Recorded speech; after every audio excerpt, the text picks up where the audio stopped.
After all manner of issues leading up to it, CD Projekt Red has released the much-awaited second of the big patches for Cyberpunk 2077, and there is a lot that has been fixed.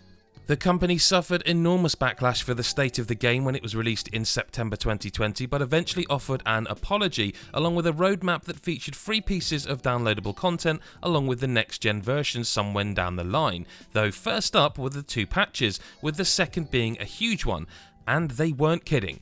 The exhaustive list of changes is obviously available on the official Cyberpunk 2077 site, but it includes over 100 bug fixes for PC, PS4 and Xbox One, and requires over 40 gigabytes to essentially re-download the game. Such is the magnitude of the fixes involved.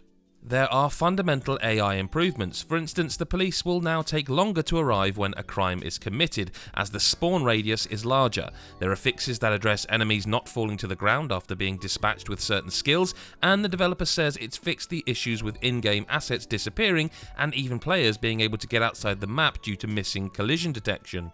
The driving has been adjusted with a steering sensitivity slider being added, and that's just one of a list of things that have been changed purely related to the driving alone. Individual missions have been tweaked, such as the one called Love Like Fire, which has had an adjusted rate of fire for the helicopter turret.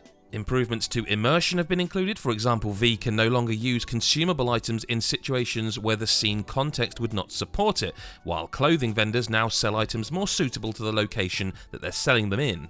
Progress blocking bugs have been cleaned up and fixed, NPC animations improved, transitions tidied up. It's an incredible list of patch notes, perhaps unlike any we've seen before, and that's before we get to things like the UI, stability and performance changes, which all make it just a much, much better game.